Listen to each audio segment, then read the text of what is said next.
देखिए बच्चों, अपने लास्ट क्लास के अंदर ये सारे सेक्शन देखे थे। इन सेक्शंस का गोल था who is liable to file the क्या रिटर्न। ये बेस है कि अगर आपकी टोटल इनकम ज़्यादा तो आप रिटर्न भरोगे। ये वो सर्कमस्टांसेस है या टोटल इनकम भले ही कम हो फिर भी आपको रिटर्न भरना जरूरी है। और ये है रिटर्न भरने की ड्यू डेट्स क्या होती है। 3 ड्यू डेट्स होती है, वो मैंने आपको यहाँ पे समझा दिया था। ठीक है, अगर मैं कम शब्दों में बोलूँ, कोई भी पर्सन जिसकी टोटल इनकम अगर ज़्यादा है या वो किसी और के बिहाफ पर असेसेबल है, उसकी इनकम ज़्यादा है तो रिटर्न भरना जरूरी है। कंपनी फर्म को हमेशा भरना है, चाहे लॉस हो या इनकम हो, चाहे बिजनेस स्टार्ट किया हो या नहीं किया हो, है ना। 6 प्रोविजो, टोटल इनकम में से चैप्टर 6A के डायरेक्शन जो होते हैं उनका बेनिफिट हटा दो और सेक्शन 54 की एग्जामिशन का बेनिफिट हटा दो, फिर देखो कि वो ज़्यादा है तो रिटर्न भरना पड़ेगा।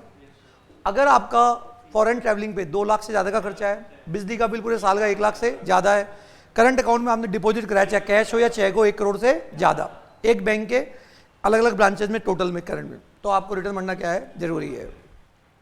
अगर आप आर ओ क्या हो बच्चों, इंडिया के बाहर कोई असेट्स है या कोई इंडिया के बाहर किसी कंपनी में आपका फाइनेंशियल क्या है, इंटरेस्ट है, या बैंक अकाउंट की आप साइनिंग अथॉरिटी हो, बेनिफिशियल ओनर हो या बेनिफिशियरी हो। क्या बोला मैंने, बेनिफिशियल ओनर वो होता है जो पैसा लगाता है। क्या बोला मैंने, जो पैसा लगा डायरेक्टली, और बेनिफिशियरी होता है जो पैसा नहीं लगाता। तो बेनिफिशियल ओनर हो या बेनिफिशियरी हो या रियल ओनर हो, रिटर्न भरना जरूरी है। हाउएवर अगर बेनिफिशियरी की इनकम किस में जुड़ रही है, बेनिफिशियल ओनर में, तो फिर बेनिफिशियरी को रिटर्न भरने की जरूरत नहीं है। राइट बच्चों, रिटर्न भरने की ड्यू डेट्स क्या होती है कंपनी के लिए। एक तो जो जिनको 92E में CA की रिपोर्ट चाहिए होती है उनके लिए 30 November of assessment year, company के लिए हमेशा 31 अक्टूबर ऑफ असेसमेंट ईयर। कोई भी पर्सन जिसके अकाउंट्स ऑडिटेड हो रहे हैं अंडर दिस लॉ या एनी अदर लॉ, 31 अक्टूबर। अगर आप ऊपर, और फर्म जिसके अकाउंट्स क्या हो रहे हैं ऑडिट, उसके चाहे वर्किंग पार्टनर हो या नॉन वर्किंग, उनके लिए क्या है 31 अक्टूबर, बाकी सबके लिए क्या है 31 जुलाई। ओके बच्चों, ये बातें हमने यहाँ पे बताई थी। एक सेक्शन आता है बल्क फाइलिंग, ई फाइलिंग और नो फाइलिंग, ये अभी हम नहीं पढ़ेंगे। एक आता है लॉस रिटर्न, बिलेटेड रिटर्न और revise return. Loss return, belated return और रिवाइज रिटर्न, ये 3 सेक्शन हम पढ़ने जा रहे हैं। कौन कौन सा, लॉस रिटर्न। ये 2 दिन 3 दिन लगा देंगे, सेक्शन अच्छे सेक्शन है, इंपॉर्टेंट सेक्शन है। बट इससे पहले मेरा एक चार्ट था जो आपको बहुत पता होना चाहिए, वो चार्ट आप अपनी कॉपी में देख लीजिए। बच्चों, 2 तरह के लोग होते हैं जिन्होंने ROI क्या की, फाइल की, और एक क्या नहीं की। बोलो बच्चों, जो फाइल करता है उस पे क्या आती है, इंटीमेशन, ऑफकोर्स एक टाइम लिमिट होती है, या क्या आता है, स्क्रूटनी नोटिस। 2 बातें, गए या नहीं गए। बोलो बच्चों, गए या नहीं गए। अगर गए तो ऑर्डर पास होता है 143(3), इसको बोलते हैं रेगुलर असेसमेंट, स्क्रूटनी असेसमेंट, ये बोलते हैं। यहाँ और यहाँ डिफरेंस क्या होता है, ये तो किसी का भी हो सकता है फटाफट, कंप्यूटर बेस्ड चेक होते हैं और कंप्यूटर आपकी इनकम डिटरमाइन कर लेगा। अगर कोई गलती है तो रिटर्न में आपको चेक करके भेज देगा। डिपार्टमेंट रैंडम बेसिस पे 2 से 3% लोगों को क्या देती है, नोटिस, आइए और बताइए इनकम कम तो नहीं बताई, टैक्स कम तो पे नहीं किया, लॉस ज़्यादा तो नहीं दिखाया। यहाँ कुछ भी पूछ सकते हैं और किस हद तक भी वो जा सकते हैं, और उसके बाद वो क्या पास करते हैं, ऑर्डर। अगर आपको बुलाया और आप नहीं गए, एक तो वो केस हो गया।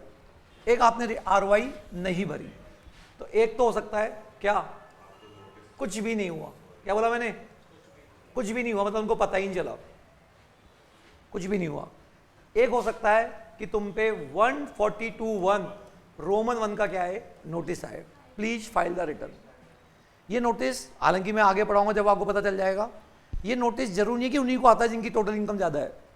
डिपार्टमेंट को अगर किसी को भी डाउट है तो डिपार्टमेंट कह सकता है कि प्लीज फाइल द रिटर्न, उसमें एक डेट आती है, आपको भरना है। फिर नोटिस के जवाब में आपको रिटर्न भरना क्या है, जरूरी है, इवन दो आपकी टोटल इनकम 2.5 लाख से क्या है, कम है। तो 2 बातें हो गई, जवाब में क्या भरा या नहीं भरा। बोलो बच्चों, यही तो होगा ना बच्चों, भरा या नहीं भरा। अगर भर दिया तो ये चेन चालू हो जाएगी। तो रिटर्न या तो हम सिचुएशंस में आते हैं तो फाइल करते हैं, या हमारे को कोई नोटिस आता है उसके जवाब में भरते हैं, तो यही सीक्वेंस चलेगी। अब प्रॉब्लम क्या हुई, नहीं भरा। क्या भरा बच्चों, नहीं भरा।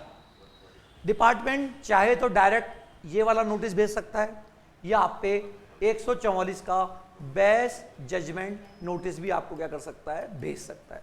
ऐसा नहीं कि पहले ये आएगा फिर ये आएगा, ये भी आ सकता है और ये भी आ सकता है। अब तो बताओ ये किस पे आता है, बताओ कब आता है ये? जिसने वो बुलाया और नहीं गए, जिसको बुलाया और नहीं गए, उस आदमी पे भी क्या आता है? 144 का क्या आता है? नोटिस। बोलो। और डायरेक्ट भी क्या आ सकता है? 144 का क्या आ सकता है? नोटिस। कारण बताओ कि हम तुम पे अपने अनुमान से इनकम क्यों ना निकालें। तो जो लोग रिटर्न नहीं भरते हो, डिपार्टमेंट को उन पे डाउट होता है, तो वो ये भी भेज सकते हैं और डायरेक्ट ये भी बोल सकते हैं कारण बताओ कि हम तुम्हारी इनकम अनुमान से क्यों ना निकालें। जब हम पढ़ेंगे तो बता देंगे क्या होता है या क्या नहीं होता। और जब आपने नहीं भरा तो यहाँ दोबारा, तो अब बताओ जब ये नोटिस आया, अगर आप जवाब सेटिस्फैक्ट्री दे देते हो जब, तो बात वहीं खत्म हो जाएगी। जब आप सेटिस्फैक्ट्री नहीं देते हो तो 144 का क्या पास होता है? ऑर्डर। 144 का क्या पास होता है? ऑर्डर। यहां भी क्या पास होगा? 144 का क्या होता है? ऑर्डर। बोलो बच्चे, बात समझ में आ गई है? और नहीं भरा तो यहां नोटिस नहीं आता, डायरेक्ट क्या होता है? 144 का क्या पास होता है? ऑर्डर। ये चार्ट है ना मेरे पार्ट 1 की जान है ये, बस ये आपको बिल्कुल समझ में आ जाना चाहिए। सेक्शंस क्या है? सेक्शन ये बताओ ये किस चीज का सेक्शन है? Please file the return. ये अलग चीज है और वो अलग चीज है। वो 142 1 है और ये 143 1 है। ये इंटीमेशन है बच्चों। और हर चीज की एक टाइम लिमिट होती है। क्या होती है बच्चों? Time limit.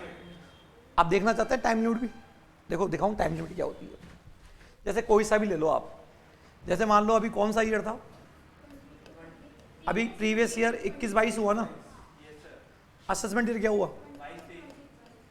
22-23।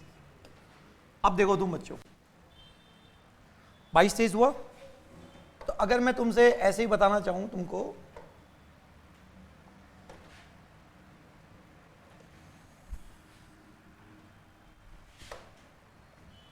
एक होता है 31 जुलाई 2022। मान लो ये रिटर्न भरने की डेट थी। ये क्या थी बच्चों? रिटर्न भरने की ड्यू डेट।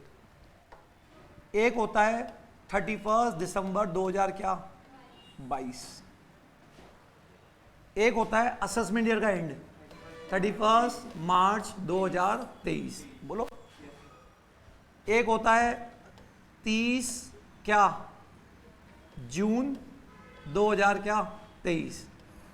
एक होता है 31 दिसंबर 2023। ये क्या हुआ? असेसमेंट ईयर का क्या एंड। ये क्या हुआ? ROI। ऐसे ही मतलब इच्छा के लिए इच्छा शक्ति होनी चाहिए। मतलब क्या होगा सर बताओ? ये आपके रिटर्न भरने की ड्यू डेट है, आपने रिटर्न नहीं भरा तो आपको कोई मौका होना चाहिए भरना नहीं भरने का। बच्चों आप रिटर्न जो है ना यहां तक भरोगे तो टाइमली कहलाता है, और आप अपना रिटर्न यहां तक भी भर सकते हो। समझ गए? कब तक भर सकते हो बताओ? असेसमेंट ईयर के एंड से 3 महीने पहले। तो जब तुम इंटर में थे तो रिटर्न भरा जाता था असेसमेंट ईयर के एंड तक, बिलेटेड रिटर्न 31 मार्च 2023। अब अमेंडमेंट आ गया, 3 महीने कम कर दिया। तो बताओ आप रिटर्न कब तक भर सकते हो? आप बिलेटेड रिटर्न, इसके बाद आप रिटर्न भर ही नहीं सकते हो 31 दिसंबर 22। तो इसको तो बोलते हैं टाइम रिटर्न और इसको बोलते हैं बिलेटेड रिटर्न। अगर आपने रिटर्न लेट भरा तो आपको कई प्रकार की सजाएं मिलेगी। बताऊंगा क्या क्या सजाएं मिलेगी। तो बताइए हम बिलेटेड रिटर्न कब तक भर सकते हैं max to max? Assessment year के एंड से 3 महीने पहले। 3 महीने पहले। ये अमेंडमेंट है। पहले क्या होता था? 31 मार्च 23 तक होता था, अब हो गया उसके 3 महीने पहले। अगर मैं आपको, अगर फाइल खुल जाती है, क्योंकि आपको पता है कल से प्रॉब्लम आ रही है, फिर भी एक बार मैं आपको दिखाता हूं। अच्छा, इसके अंदर तुमको जो मैंने ग्रुप में फाइल भेजी है ना, वहां पे आप देख सकते हैं इसकी टाइम लिमिट क्या है। अभी ये फाइल में थोड़ी इश्यू है। चलो आप लोग यहां तक बात क्लियर है? अच्छा मान लो आपने रिटर्न भर दिया, अब तुम्हारा रिटर्न या तो क्या आएगी? इंटीमेशन आएगी। क्या आएगी बच्चों? या क्या आएगा? नोटिस आएगा। बताओ इंटीमेशन खतरनाक होती है, नोटिस खतरनाक होता है? नोटिस में तो क्या होता है? पूछताछ हो गई ना। जिस दिन रिटर्न भरा, जिस साल में रिटर्न भरा, कब भरा रिटर्न? यहां से लेके यहां तक। बताओ इंटीमेशन कब तक आ सकती है? जिस साल रिटर्न भरा उसका एंड क्या हुआ? 23। उसके एंड से 9 महीने। बताओ इंटीमेशन की लास्ट डेट क्या होती है? जल्दी से बताओ। ऐसे मत बोलो असेसमेंट के एंड से, क्या बोलो जिस ईयर हमने क्या भरा रिटर्न उसके एंड से 9 महीने। पहले 1 साल होता था, अमेंडमेंट आके सबको 3-3 महीने से कम कर दिया, ये अमेंडमेंट है। बताओ इंटीमेशन यहां तक आता। बताओ तुम कब तक चैन की नींद हो सकते, ये 22-23 है, अभी तुमने रिटर्न भरा, कब तक डायरेक्ट स्कूटी नोटिस आ सकता है, कब तक नोटिस स्कूटी नोटिस। और बताओ वो है जिस साल रिटर्न भरा उसके एंड से 3 महीने, उसके एंड से 3 महीने। तो बताइए यहां तक क्या आ सकता है, 143(2) का क्या। हालांकि बच्चों ये बातें सब आगे आएगी, बट मुझे पता है क्योंकि ये सेक्शंस बच्चों को फिर लर्न नहीं होते, इसलिए मैं आपको पहले से माहौल बना रहा हूं। समझिए क्या बोल रहे हैं, बात समझ आ गई क्या बोला यहाँ पे। बताइए इंटीमेशन की टाइम लिमिट क्या है, जिस ईयर रिटर्न भरा उसके एंड से 9 महीने, और नोटिस की 6 महीने नहीं यार 3 महीने, ये दिख रहा है ना 3 महीने। हर टाइम लिमिट को 3-3 मंथ से क्या कर दिया गया, रिड्यूस कर दिया गया। बताओ रिटर्न भरने की टाइम लिमिट ये है। बताओ आप ज्यादा से ज्यादा लेट रिटर्न कब तक भर सकते हो, ज्यादा से ज्यादा, याद लॉ की लैंग्वेज क्या है, असेसमेंट के एंड से 3 महीने पहले, वो ये हो गई। बताओ तुमने रिटर्न भरा तो तुम्हारे या तो इंटीमेशन आएगी या नोटिस आएगा। बताओ इंटीमेशन कब तक आती है, रिटर्न भरा उसके एंड से 9 महीने, रिटर्न भरा उसके एंड से, नोटिस रिटर्न भरा उसके एंड से 6 महीने, 3 महीने, क्या बताया मैंने, 3 महीने। और अब क्या पास होगा, ऑर्डर, क्या पास होगा, ऑर्डर। बताओ इसके एंड से क्या, 9 महीने। तो बताओ ऑर्डर पास होने की टाइम लिमिट क्या है, ये है। कुल मिलाकर जो भी होना है वो कब तक हो जाएगा, आपने रिटर्न यहां भराना, जो भी होना है वो उस तारीख तक हो जाएगा, जो होना था वो हो जाएगा, समझ गए। और अगर यहां तक कुछ भी नहीं हुआ और भविष्य में पता चला, क्या बोला मैंने, तो तुम्हारा पार्ट 3 आएगा। क्या आएगा बच्चों, ये सब क्या है, पार्ट 2, ये क्या है। और मान लो अगर डिपार्टमेंट इस तारीख तक एक्शन नहीं ले पाया तो क्या होगा फिर, पार्ट 3, उसको बोलते हैं रीअसेसमेंट। क्या बोलते हैं बच्चों, रीअसेसमेंट। तो पार्ट 1 तो क्या है, दिस रिटर्न कौन भरेगा, कब भरेगा, रिटर्न कब तक भर सकते हैं, रिटर्न पे साइन कौन करेगा, पैन नंबर किसको लेना जरूरी है, रिटर्न भरने के बाद डिपार्टमेंट हम पर क्या एक्शन लेगा, ये क्या है, पार्ट 2, ये ऐसे ऐसे होगा और वो कब तक ले सकता है, वो ये है। और उसके बाद पार्ट 3, अगर जाने अनजाने में एक्शन लेना भूल गया या एक्शन लेने के बाद भी पकड़ में नहीं आया तो भविष्य में, फ्यूचर में भी एक्शन हो सकता है। तो आपको जानना है कि अब फिर हम आखिर कब तक चैन की नींद नहीं सोचते। तो बताओ क्या ये डेट आते ही पार्टी चालू कर दोगे आप बच्चों, नहीं, आपकी पार्टी में हनन आ जाएगा अभी जब आप क्या पढ़ेंगे, पार्ट 3। समझिए बच्चों, तो 3 पार्ट है। बताओ पार्ट 1 तो क्या है, कौन लाइबल है, कब तक भर सकते हैं, लॉस रिटर्न क्या होता है, बिलेटेड क्या होता है। पार्ट 2 क्या है, ये सिस्टम, ये सिस्टम है। ये सारे, ये 4 सेक्शन पढ़ाऊंगा, 1, 2, 3 और 4। और पार्ट 3 समझ में आ गया बात क्या बोल रहे हैं। तो ये सब हमने समझ में आ गया बच्चों यहाँ तक। अब आज हम पढ़ रहे हैं क्या, सबसे पहले कौन सा पढ़ रहे हैं, लॉस रिटर्न। क्या पढ़ रहे हैं बच्चों, लॉस रिटर्न। पढ़े लॉस रिटर्न क्या बोलते हैं बच्चों। अच्छा, तो क्या ये सबको याद है बच्चों। पहला सेक्शन बोलो, कौन लाएगा, कंपनी फॉर्म हो जाए, ROR इंडिया के बाहर असेट्स है। चैप्टर 6 से और 54 का बेनिफिट देने से पहले वो 3 चीजें, बिजली का बिल, ट्रेवलिंग और करंट अकाउंट। ड्यू डेट क्या है, bulk filing, e filing, no filing. इसके अलावा 3rd, 4th, 5th ये क्या है बताओ, loss return, loss return, revise belated return और revise return. Loss return, belated return और क्या, रिवाइज रिटर्न। तो सबसे पहले हम आपको कौन सा बता रहे हैं, लॉस रिटर्न। क्या बता रहे हैं, लॉस रिटर्न। बच्चों मैंने आपको कल बोला था कि मैं सब लिखवा दूंगा, अभी आप एक बार समझो। वैसे मेरे नोट्स ही ऐसे हैं कि आपको सब आराम से समझ में आएगा, फिर भी मैं आप जो चीज चाहते हैं वो मैं करवा दूंगा, समझ गए।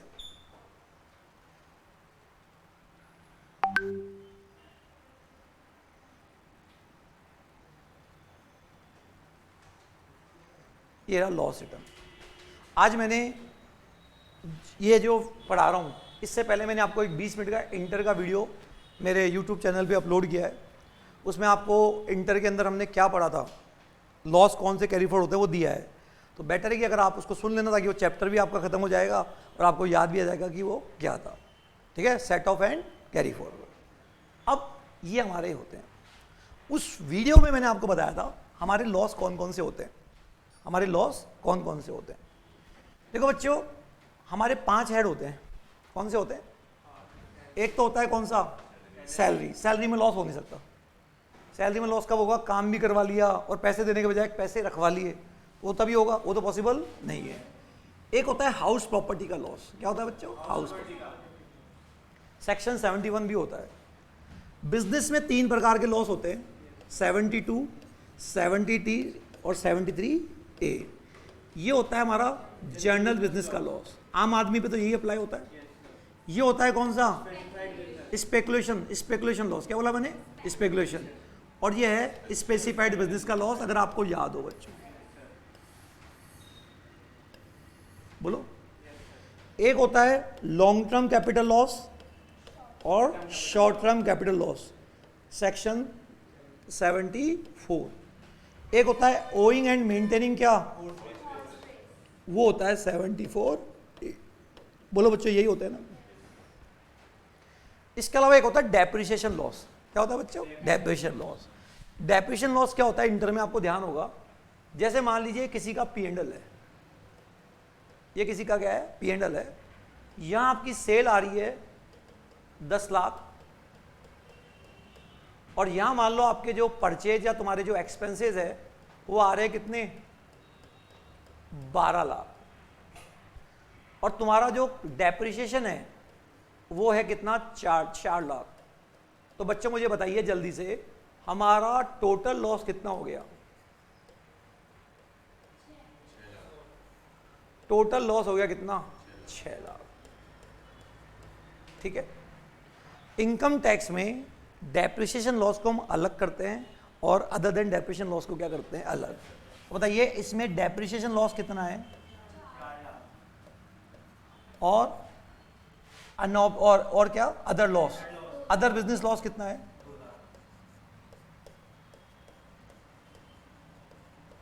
तो ये तो हो गया कितना? 4 और ये कितना हो गया? 2 लाख। बोलो बच्चे, बात समझ में आई? ये हमारा टोटल लॉस हो गया। अब आपको पता है इनकम टैक्स में चैप्टर होते हैं, चैप्टर्स में क्या होते हैं? सेक्शंस होते हैं। सेक्शन जो 80 है ना, सेक्शन क्या? 80 और चैप्टर 6 क्या बोलता है? ये जो लॉस कैरी फॉरवर्ड होगा इस पे लगता है सेक्शन 32(2) और ये लॉस जो कैरी फॉरवर्ड होगा, बिजनेस का लॉस है ना, उस पे लगता है 72। तो बताओ इस लॉस के लिए तो कौन सा सेक्शन लगता है? और इस पे कौन सा लगता है? 72। फिर ये जो है ना 32 क्या बोलता है? जो डेप्रिसिएशन लॉस होता है ना, उसको लॉ में बोलते हैं अनऑब्जर्व्ड डेप्रिसिएशन। क्या बोलते हैं बच्चों? अनऑब्जर्व्ड। और ये अनलिमिटेड टाइम के लिए कैरी फॉरवर्ड होता है। क्या बोला मैंने? अनलिमिटेड। और ये 8 ईयर्स। समझिए बच्चों, कितने साल तक होता है बच्चों? 8 ईयर्स। और ये अगले साल जाकर केवल बिजनेस से सेट ऑफ होता है और ये किसी से भी हो सकता है। याद है आपको बच्चों यहाँ पे? तो इसका सेक्शन है 32(2) और इसका ये है। तो बच्चों ये हमारे सारे क्या आ गए? सेक्शन आ गए। कौन से? 32(2). इसका नाम क्या है? Depreciation loss. ओके। अब एक सेक्शन है कौन सा? 80। कौन सा बच्चों? 80। एक होता है सेट ऑफ और एक होता है कैरी फॉरवर्ड। जैसे आपके 5 लाख रुपए का करंट ईयर में इनकम है, 5 लाख करंट ईयर में क्या है? इनकम है, और 6 लाख का लॉस है करंट ईयर में, तो पहले वो सेट ऑफ होंगे। कितना बच गया? 1 लाख। अब वो क्या होगा? Carry forward. सेक्शन 80 क्या बोलता है? वो सेट ऑफ पे अप्लाई नहीं होता।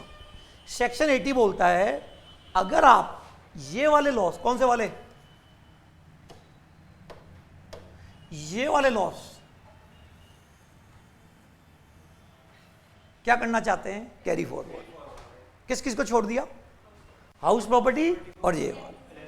अगर आप ये वाले लॉस क्या करना चाहते हैं? Carry forward.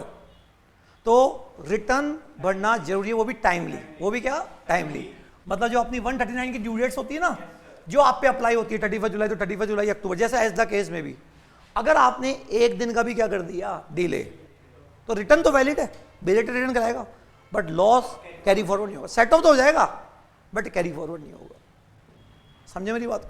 क्या बोला बच्चा मैंने? कौन से लॉस को छोड़कर? बाकी कोई भी लॉस को अगर आप कैरी फॉरवर्ड करना चाहते, सेट ऑफ में इश्यू नहीं है, क्या करना चाहते हैं तो क्या होगा?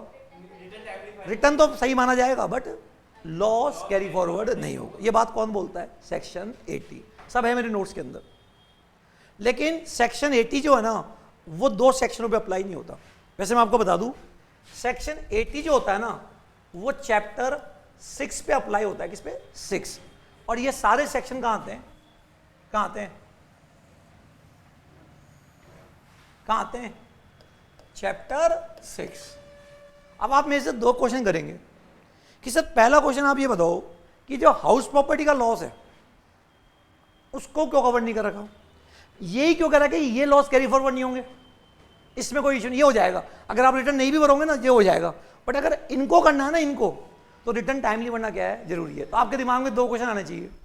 सर एक तो पहले तो ये बताओ कि ये सेक्शन लाए क्यों, और दूसरा आप ये बताओ कि हाउस प्रॉपर्टी को और डेप्रिसिएशन को बाहर क्यों कर रखा है।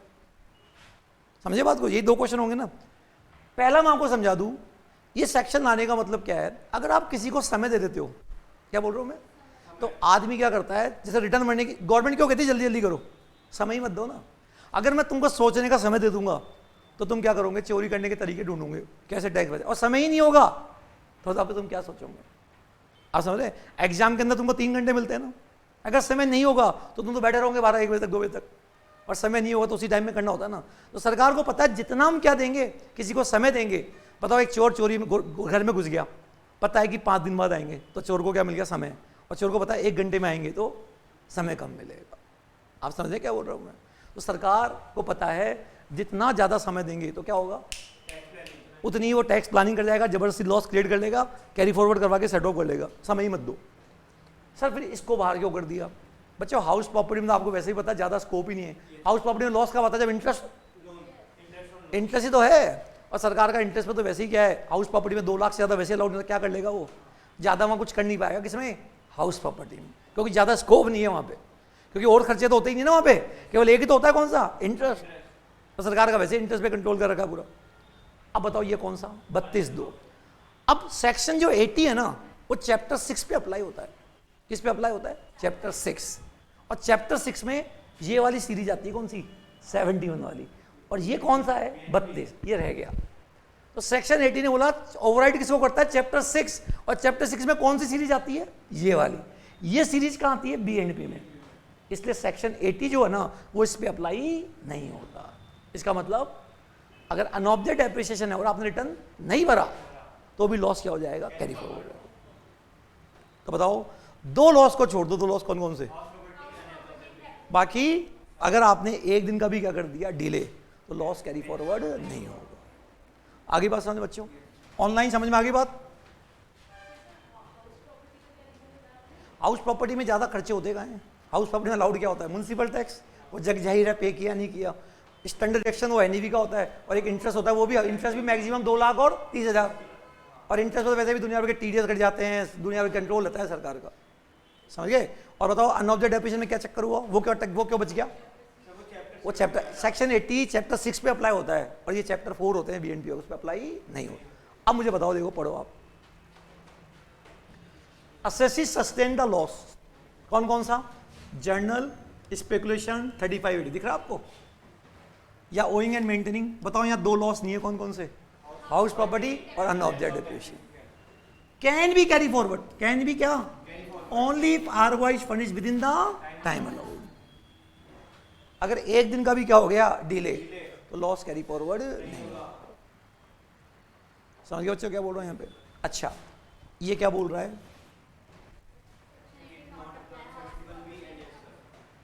2 लॉस पे अप्लाई था, 2 कौन कौन से? इसका मतलब ROI आपने बाद में भरी है या नहीं भी भरी है ना, तो भी क्या हो जाएगा बच्चों? कैरी फॉरवर्ड हो जाएगा। कौन से 2 लॉस? क्लियर बच्चों? तो मैंने आपको बोला कि मेरे नोट्स वैसे ही बहुत सिंपल बना रखे हैं, फिर भी मैं इनको आपकी लैंग्वेज में भी लिखवा दूंगा। समझ गए बच्चे? पहले प्रॉब्लम समझ लो सारे। बताओ ये वाला एग्जाम्पल देखो। मान लीजिए बच्चों ड्यू डेट क्या है? आपने ROI कब भरा? 5/11। टाइमली भरा, लेट भरा? रिटर्न तो वैलिड है भाई, बिलेटेड रिटर्न में 31 दिसंबर तक भर सकते हैं ना, तो रिटर्न तो क्या है, वैलिड है। अब इधर बताओ, बिफोर डेप्रिसिएशन लॉस कितना है, 3 लाख, और डेप्रिसिएशन लॉस कितना है, 2 लाख। अब बताओ, ये तो कैरी फॉरवर्ड नहीं होगा, कौन सा, बट ये हो जाएगा, क्योंकि सेक्शन 80 2 लॉसेस में अप्लाई नहीं होता। कौन से 2? ऑनलाइन सबको समझ में आ गया क्या? ऑनलाइन? Yes sir. ठीक है। अच्छा, उसके बाद बताओ बच्चों, एक हरियाणा होटल्स एंड पंजाब का लिमिटेड का केस लो आया है। अनऑब्जेक्ट डेप्रिसिएशन अगर आपने रिटर्न नहीं भी भरा ना, तो भी क्या हो जाएगा बच्चों, कैरी फॉरवर्ड। और यही केस लो आप हाउस प्रॉपर्टी पे भी लगा देना, रिटर्न भराओ या ना भराओ, कैरी फॉरवर्ड हो जाएगा। अब आइए बच्चों, ये वैसे लॉस रिटर्न भरना कोई जरूरी नहीं है बच्चों। आपने लॉस था, रिटर्न नहीं भरा, तो क्या 234 ऐप की फीस लगेगी? आंसर है नो। लॉस रिटर्न भरना केवल किसके लिए जरूरी है, बाकी मत भरो, फीस काहे की लगेगी। लेकिन अगर आप लॉस को क्या करवाना चाहते हो, कैरी फॉरवर्ड, तो रिटर्न टाइमली भरना है। अगर एक दिन का भी क्या कर दिया, डिले, तो फिर आपको बेनिफिट नहीं मिलेगा। बोलो बच्चे, बात समझ में आ गई आपको? ठीक है। कंपनी और फर्म को तो हमेशा बढ़ना है, बाकी लोगों को नहीं बढ़ना, अगर वो क्या करवाना चाहते हैं। अब बताओ बच्चों, आपने रिटर्न भर दिया कब, सपोज करो 5 नवंबर को भरा, बताओ क्या फीस लगेगी? नो। क्या लॉस कैरी फॉरवर्ड होगा? नो। अगर आपको क्या करवाना है, तो रिटर्न क्या भरो, टाइम भरो। तो क्या बच्चों आपको सेक्शन समझ में आ गया क्या? क्या बोल रहा है, सारे लॉस आ गए, 2 को छोड़ दो। रिटर्न टाइमली भरना क्या है, जरूरी है। इस लाइन का क्या मतलब है, बाद में बात करेंगे, है ना। और ये मेरा हो ही गया। अच्छा, अब आइए बच्चों, एक देखो, अब ये आया एक अच्छा क्वेश्चन है बच्चों, ये सीए फाइनल के अंदर 2005 में आया था ये क्वेश्चन, 2004-5 के आसपास। ये क्वेश्चन क्या है कि जैसे मान लो प्रीवियस ईयर क्या था, 21-22, असेसमेंट ईयर क्या हुआ, 22-23, ड्यू डेट क्या है, ये ड्यू डेट है, आपने रिटर्न नहीं भरा। तो जब हम रिटर्न नहीं भरते तो क्या होता है हम पे देखना, जब हम रिटर्न नहीं भरते तो क्या होता है हम पे देखना, रिटर्न नहीं भरते तो क्या होता है बताओ, बताओ क्या ये वाला नोटिस आ सकता है? ये नोटिस कब आता है, 31 जुलाई के पहले या बाद में? बाद में। ऑफ कोर्स पहले तो डिपार्टमेंट वेट करेगा ना, तुम भरोगे। ये नोटिस कब आता है? बाद में। अब तुम्हारे ऊपर पास ये नोटिस आया, कौन सा वाला, ये वाला नोटिस आया कब, 142(1) का क्या आया, नोटिस आया। कब आया? 15/8 और बोला कि प्लीज फाइल आरओआई। क्या बोला मैंने? आरओआई कब तक? 15 सितंबर 22। क्वेश्चन समझ गए? प्रीवियस ईयर कौन सा था, असेसमेंट कौन सा था, ड्यू डेट क्या थी, और ये नोटिस आया प्लीज फाइल द रिटर्न। ये नोटिस किस चीज का होता है? रिटर्न भरो। और कितना समय दिया, और आपने क्या किया, 14 सितंबर 22 को क्या भर दिया, आरओआई। बताओ नोटिस की टाइम लिमिट भरा है, बाद में भरा? नोटिस में कहा था 27 तक भर दो, टाइम में भरा, बाद में भरा? और आपने यहाँ पे 3 लाख का लॉस तो एक दिखा दिया, 2 लाख का लॉस एक दिखा दिया। अब आपका क्वेश्चन है, बताओ लॉस कैरी फॉरवर्ड होगा या नहीं होगा? मतलब क्यों भर तो दिया सर, ये तो उसने 142 की टाइम लिमिट भरा है, हमको 142 की टाइम लिमिट भरना है, 139 की टाइम लिमिट में 139। तो इवन आपने 142 की टाइम लिमिट भर दिया हो, but loss still will not be carry forward, because if you want to carry forward a loss, then loss return must be filed on or before due date mentioned under section 139(1). इस तरह से बच्चों, हाँ depreciation हो जाएगा, but ये नहीं। बोलो बच्चों, बात समझ में आ गई मुझे? अभी मैंने कहा ना, तुम्हारे सीए में तो देखो सब सीए के तो वही सीए वाले बच्चे पढ़ रहे हैं, उनको तो ऐसे और अच्छे क्वेश्चन मिलेंगे। और सीए में तो कभी ऐसे आता है, बताओ ड्यू डेट बताओ क्या होती है, ऐसे ऐसे क्वेश्चन आते हैं बच्चे वाले कई बार। और कई बार ऐसा आता है कि सीए वाला बच्चा भी नहीं कर पाया, चाहता क्या पता नहीं, समझ गए क्या बोल रहा हूँ, पूछना क्या चाहता है ये भी नहीं पता, ड्राफ्टिंग सही नहीं होती क्वेश्चन की, समझ गए। खैर एनीवे, बट बात समझ आ गई आपको क्या बोल रहे हैं। लेकिन अब जिस हिसाब से इन्होंने मॉड्यूल सही किए हैं, तो मुझे लग रहा है कि अब पेपर का लेवल भी अच्छा आएगा, सीए वाला लेवल आएगा और अच्छा लेवल आएगा। अच्छा पढ़ना बच्चों, नहीं तो जिस हिसाब से मॉड्यूल की इन्होंने जो क्वालिटी बनाई है अब नए, तो वाकई मुझे अब लग रहा है कि मतलब ये सही दिशा की ओर जा रहे हैं। समझे क्या बोल रहा हूँ यहाँ पे? तो आप कॉम्प्रोमाइज़ मत करना, मतलब अब यहाँ तक की बात क्लियर आप लोगों को। तो ये पूरी चीज़ मेरे यहाँ पे लिखी हुई है, देख रहे आप, आराम से देख लो, आप तसल्ली से देख लो। इसमें डेट्स पुरानी वाली है बट कोई बात नहीं, देखो आप। आपको जो मैंने फाइल भेजी उसमें नई डेट्स मैंने चेंज कर दी है सब में।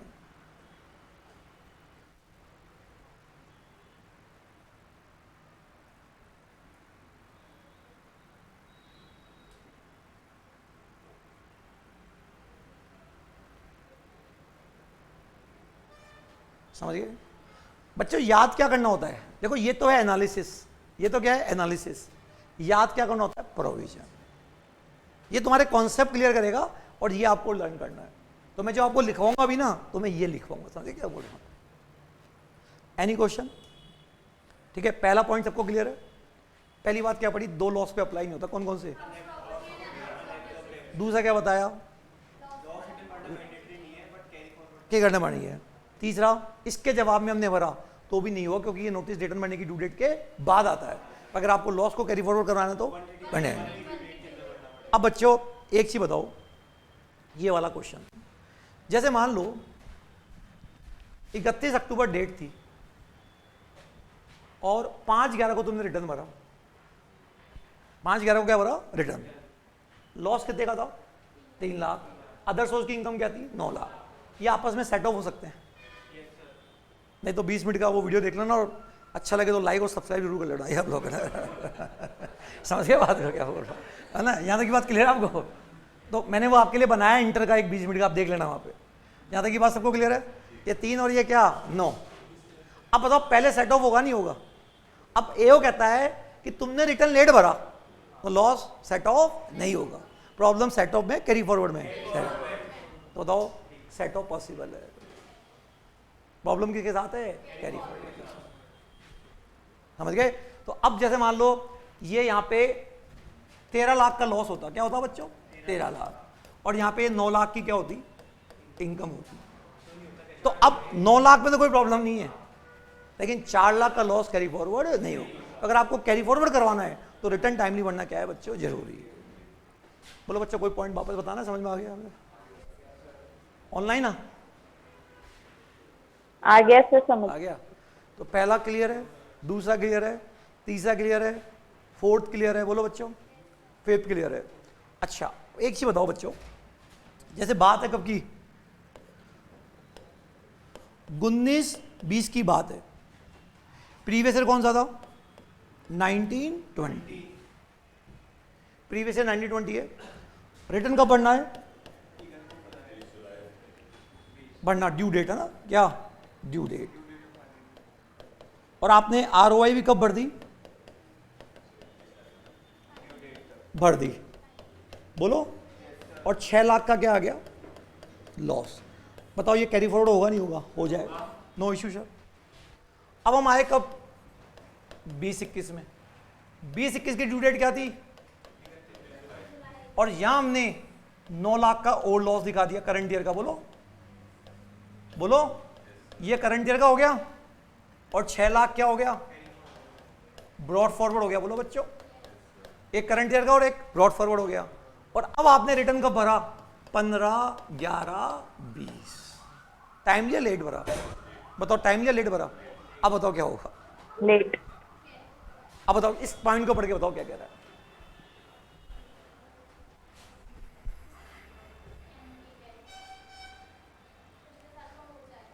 मतलब 12 बार टाइमली बढ़ना है या पुराना तो हो जाएगा?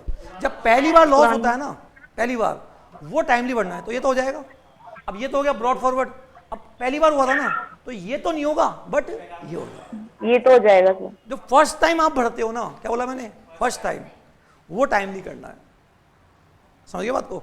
दिव्यांशी क्या बोला मैंने? पॉइंट सर इस पॉइंट का मतलब ये है कि अपन जब ये बोलते हैं कि अगर अपन ने लेट रिटर्न भरी तो कैरी फॉरवर्ड नहीं होगा लॉस, तो वो सिर्फ करंट ईयर के लॉस के लिए होता है। मतलब सिर्फ वो साल भरनी जरूरी होती है जिस साल वो लॉस हुआ। जैसे इस एग्जांपल में ना अपने पास 6 लाख का लॉस जिस साल था उस साल तो अपन टाइमली भर दिया था तो ये ब्रॉड फॉरवर्ड हो गया। अगले साल अगर अपन ने नहीं भी भरी ना तो ये तो हो जाएगा कैरी फॉरवर्ड, करंट ये ईयर वाला का हो नहीं जाएगा होगा। बट ये नहीं होगा। बोलो बच्चों सारे पॉइंट समझ में आ गए? इनमें से एग्जाम में कोई सा भी आपसे पॉइंट पूछ सकता है, आपको जवाब आना होना चाहिए। ऐसे क्वेश्चन बनते हैं एग्जाम में और ये क्लियर होना चाहिए आपका। आई होप सबको समझ में आ गया होगा बच्चों पूरा। अब बताओ सारे पॉइंट एक एक बार देख लो तो क्या क्या होगा यहाँ पे। बोलो सबसे पहले कौन सा है बच्चों? ये बच्चों एक दिन से 2 दिन से कल से फाइल अटक रही है, थोड़ा आप देखो 1-2 दिन में सही हो जाएगा ये ना। चलो आप लोग, तो मेरा कौन सा सेक्शन कंप्लीट हो गया? 139 कौन सा? 3। बताओ पहला कौन सा है? रिटर्न बनने के लिए कौन लायबल है? दूसरा बोलो। थर्ड प्रोविजो क्या है? कंपनी और फर्म क्या करेगी? हमेशा फाइल करेगी। कंपनी और फर्म क्या करेगी? हमेशा फाइल करेगी। फोर्थ प्रोविजो आरओआर, इंडिया के बाहर असेट्स है, फाइनेंशियल इंटरेस्ट है, साइनिंग अथॉरिटी है बैंक अकाउंट की, तो रिटर्न बनना क्या है? जरूरी है। ठीक है, अगर वो बेनिफिशियल ओनर है या बेनिफिशियरी है। लेकिन अगर बेनिफिशियरी की इनकम बेनिफिशियल ओनर में इंक्लूड हो रही है तो बेनिफिशियरी को जरूरी, ये बात कौन बोलता है? Fifth proviso. कौन बोलता है बच्चों? Fifth proviso. सिक्स प्रोविजो, वैसे तो हम टोटल इनकम देखते हैं बट चैप्टर 6 का बेनिफिट देने से पहले, और एक कौन सा? 54 का बेनिफिट देने से पहले अगर आपकी ज़्यादा है तो आपको रिटर्न भरना पड़ेगा। और बिजली का बिल, करंट अकाउंट और फॉरेन ट्रैवलिंग। बिजली के बिल की लिमिट क्या है? 1 लाख, फॉरेन ट्रैवलिंग 2 लाख और करंट अकाउंट 1 करोड़। उसके बाद रिटर्न भरने की क्या होती है? Due dates. बोलो। और उसके बाद यहां तक मेरी बात कंप्लीट। 3 सेक्शन बेकार के आएंगे, बल्क फाइलिंग, ई फाइलिंग और नो फाइलिंग। और एक मैंने आपको बता दिया कौन सा? लॉस रिटर्न, जिसको हमने रीड विद क्या किया? सेक्शन 80। बोलो बच्चों आगे बात समझ में? अब आता है कौन सा? Belated return. कौन सा आता है बच्चों? Belated return. 139(4) कौन सा है? Belated return.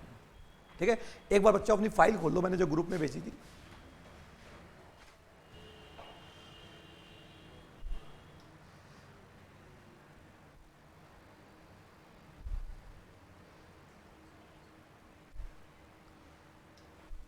Belated return.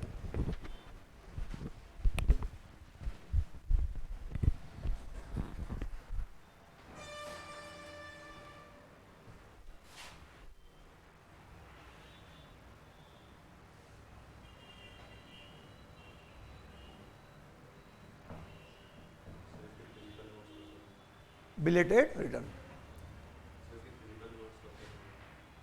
अभी 2 दिन में मिल जाएंगे।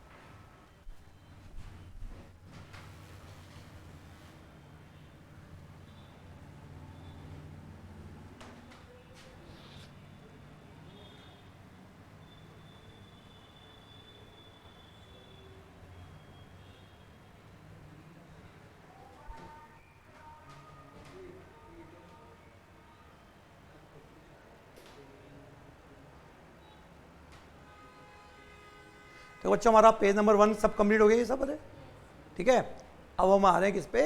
Belated return.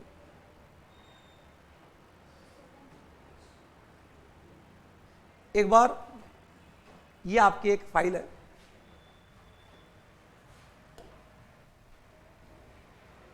बताओ मैं इसको थोड़ा चेंज कर देता हूं। प्रीवियस ईयर कौन सा? 21-22। असेसमेंट ईयर कौन सा?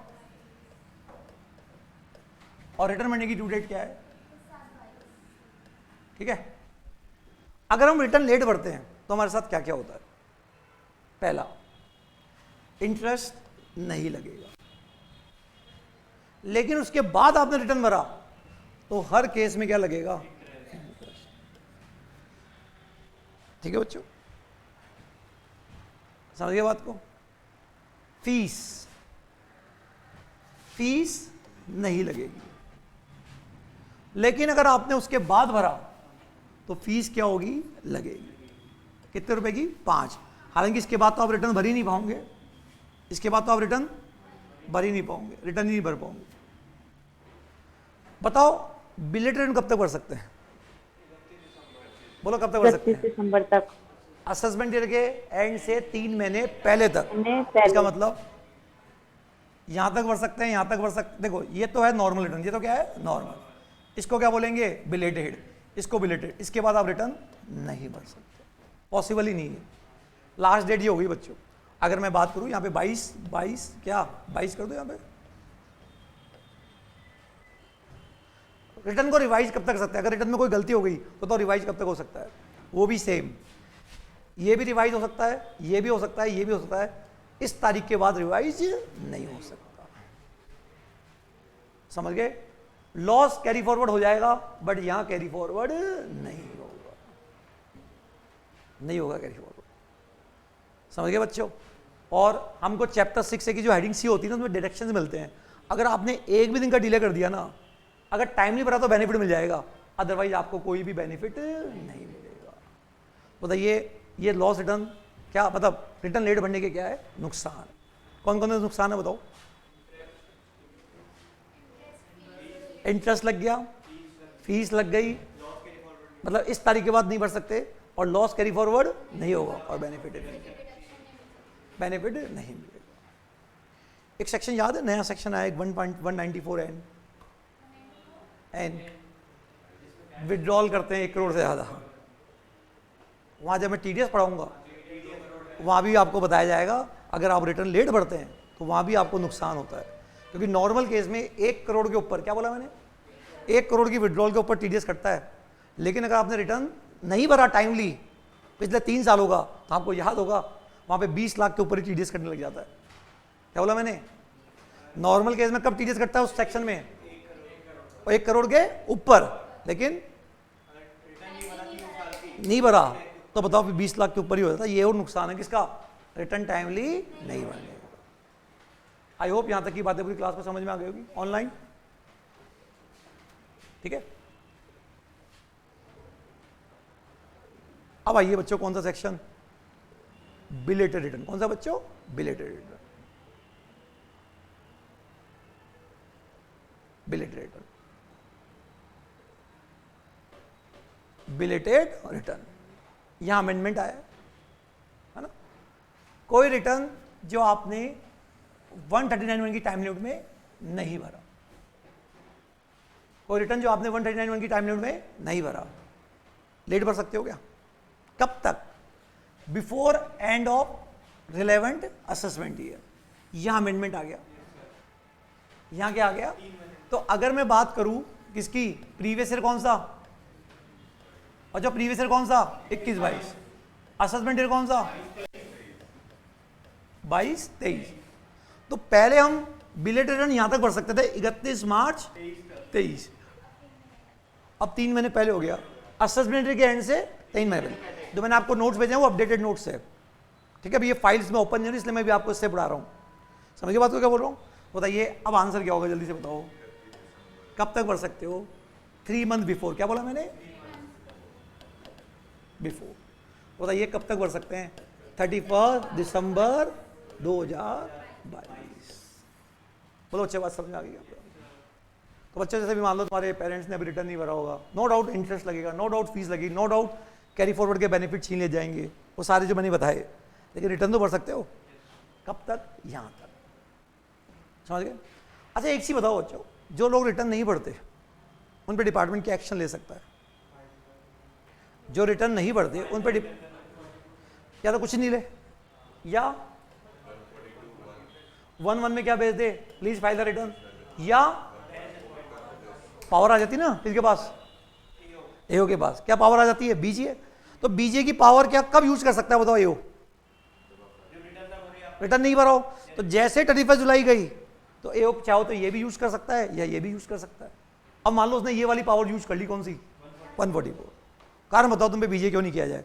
और गुस्से में आके क्या 30/11/22 को तुम्हारा क्या कर दिया, 144 में क्या कर दिया, ऑर्डर पास कर दिया, और तुम सो रहे हो कि मैं तो यहां तक भरूंगा। तो बताओ किसी आदमी का पहले ही क्या पास हो चुका है जब ऑर्डर, तो क्या अब मान लो इस तारीख की कोई वैल्यू होगी या कोई वैल्यू नहीं होगी? कोई वैल्यू नहीं है। इसलिए लॉ क्या बना, विच एवर इज अर्ली। बोलो ना, समझ गया बात? तो क्या बोला? टाइम लिमिट क्या बनी बताओ? असेसमेंट के एंड से 3 महीने पहले तक। लेकिन अगर उससे पहले क्या हो जाए, क्या हो जाए, असेसमेंट हो जाए, क्या बोला मैंने? तो बताओ फिर क्या होगा, which ever is early. Earlier क्या है? ये बात में आ गई। अब बताओ यहाँ पे असेसमेंट तो 2 होते हैं, एक तो रेगुलर भी होता है और एक बेस्ट जजमेंट भी होता है। या 144 ही क्यों आया? आपने ये क्यों नहीं बोला 143 भी तो होता है असेसमेंट, 144 ही क्यों आया? इधर देखो ये चार्ट, मैंने कहा ना ये चार्ट क्या है जान, वो फाइल गई क्या? हो गया। आपको ध्यान होगा जो मैंने आपको चार्ट बनवाया था, बताओ 143(3) कब होता है? जब आप पे क्या आया हो 143(2) क्या आया हो नोटिस, और ये किस पे आता है? जिसने रिटर्न फाइल। तो जब तुमने आरओआई फाइल की ही नहीं तो ये सेक्शन तो पॉसिबल है ही नहीं। बोलो रटने वाली बात नहीं है बच्चों, बताओ कौन सा होगा 144। इसलिए मैं आपको वो चार्ट बोल रहा था बार बार, इसलिए पहले पढ़ाया मैंने आपको। इसको बोलते हैं लिंकिंग। क्या बोलते हैं बच्चों? लिंकिंग। एक चीज दूसरी चीज से लिंक हो तो आपको समझ में भी आएगा कि यहाँ 144 ही क्यों आया। रटना थोड़ी अपन को यार, समझिएगा बात हो क्या बोल रहा हूँ यहाँ पे। नो डाउट आप ऐसी बातें करेंगे तो देखो टाइम लगता है, लेकिन मैंने अगेन क्या कहा, अपन को टाइम के साथ क्वालिटी भी देखनी है। अब ऐसा थोड़ी आफत काटनी पास होना, कल ना पेपर 19-20 आ गया अटक जाओगे आप लोग। तुम अपने मॉड्यूल के भरोसे मत रहना, मैं आपको बता रहा हूँ। यहाँ तक की बात सबको क्लियर है? विच एवरेज क्या आइडिया। तो हाँ, जिन पे ऑर्डर पास नहीं हुआ, हालांकि इसकी प्रोबेबिलिटी बहुत कम होती है कि डिपार्टमेंट इमीडिएटली कर देगा, चलो कल ही आ जाओ, लेकिन फिर भी चांस तो है ना, क्योंकि 31 जुलाई जाने के बाद ही डिपार्टमेंट के पास इन सेक्शनों में क्या पावर रहती है किस चीज की करने की। समझिए बच्चों, करूं मैं एग्जाम्पल कराऊं? बोलो बच्चों, प्रीवियस ईयर कौन सा है? क्या कर दूं उसको? असेसमेंट ईयर क्या हुआ? ठीक है, आपने आरओआई फाइल नहीं की। क्या फाइल नहीं की बताओ, और आप पे ये ऑर्डर भी पास नहीं हुआ, बताओ हम कब तक बिल रिटर्न भर सकते हैं? क्या आंसर यही होगा? चेंज हो गया, चेंज हो गया। अब 3 महीने पहले हो गया ना, 31/12/2022 हो गया ना। क्यों? प्रीवियस ईयर, इसकी ड्यू डेट तो 31 जुलाई 22 हो गया। लॉ की लैंग्वेज क्या है?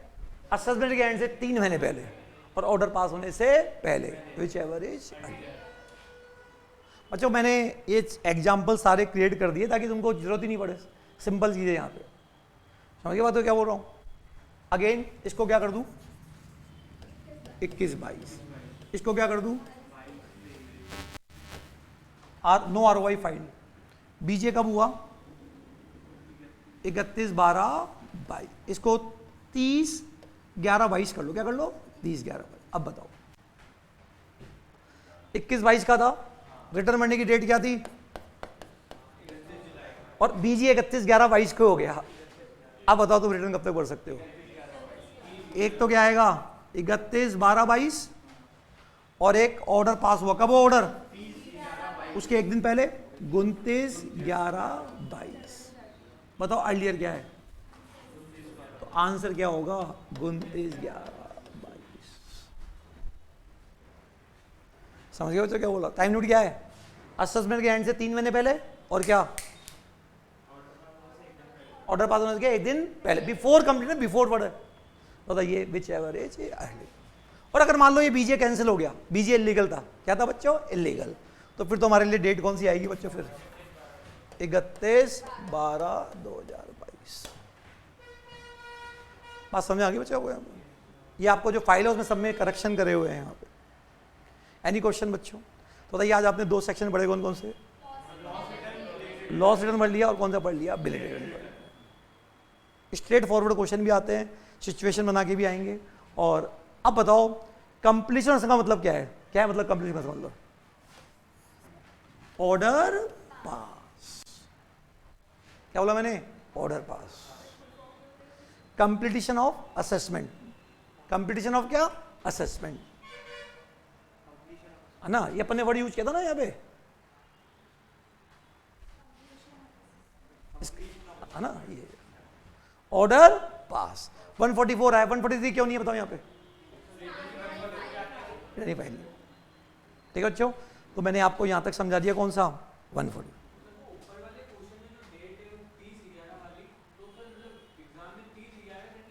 उनतीस बिफोर कंप्लीशन ऑफ असेसमेंट, तो 30/11 को हुआ तो हम 29 मानेंगे ना, एक दिन पहले। वो तो उनकी तरफ से तो हो गया ना, आप क्यों वेट कर रहे हो? उनकी तरफ से तो क्या हुआ, आज जैसे मान लो आज सुबह ही मेल आ गई तुम्हारे पास सुबह 30/11 को, तो कब भरोगे तुम? उसके पहले वो करेंगे ना, अपन ये मान रहे कि सुबह ही पहले हो गया, तो उसके पहले बताओ, उनकी तरफ से इंटीमेशन इशू होने से पहले। मैं मान रहा हूँ कि सुबह 1 बजे ही हो गई तो फिर क्या करोगे? नहीं, वो तो तुम्हारे को मेल तो आई जाएगी ना, उससे पहले हो गया ना, मेल आने से पहले। मतलब तुम्हारे पास इंटीमेशन आने से क्या हो गया, पहले हो गया, ये मान लो। तुम्हारे को सूचना देने से पहले बढ़ना है आपको, समझ गए बात हो क्या बोल रहा हूँ? और कोई? चलूँ मैं आगे। अब मुझे बताइए बच्चों जल्दी से कि तुम्हारा कौन कौन से सेक्शन आज की क्लास में कंप्लीट हो गए?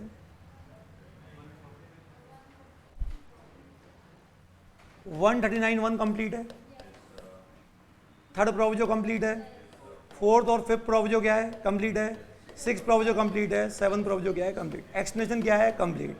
1A bulk filing, e filing और क्या, नो फाइल। और आज मैंने आपको 2 सेक्शन पढ़ा दिए, कौन कौन से? लॉस रिटर्न पढ़ा दिया और साथ में क्या पढ़ा दिया, बिलेट रिटर्न। और अब कल क्या आएगा बच्चों, रिवाइज रिटर्न। कल क्या आएगा बच्चों, रिवाइज रिटर्न। इसके अलावा मैंने आपको 142(1) भी पढ़ाया, हालांकि डिटेल पढ़ेंगे बाद में। क्या चीज का होता है, notice, please file the return. ये क्या होती है, इंटीमेशन। ये क्या होता है, स्क्रूटनी नोटिस। ये क्या पास होता है, ऑर्डर। और ये क्या होता है, बैच जजमेंट।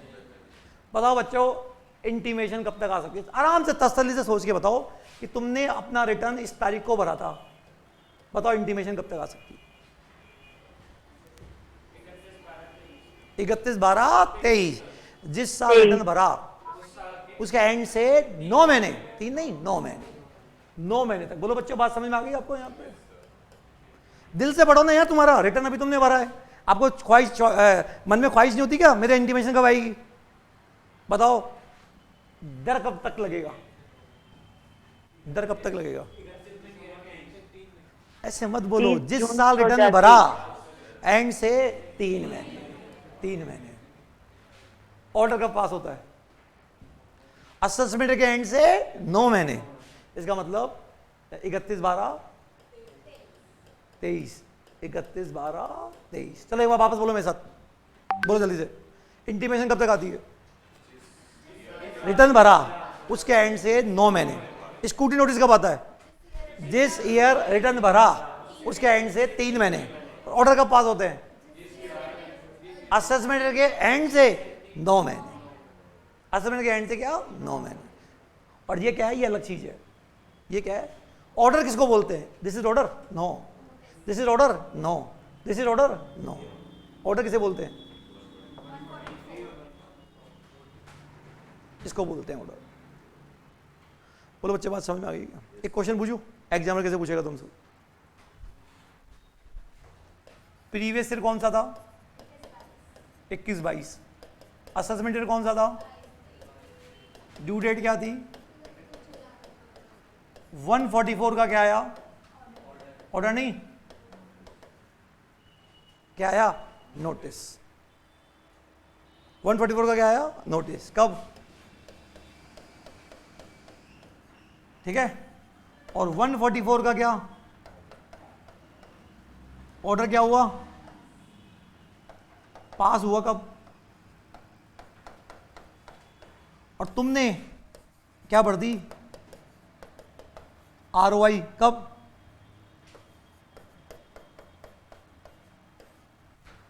बताओ ये वैलिड है या इनवैलिड है?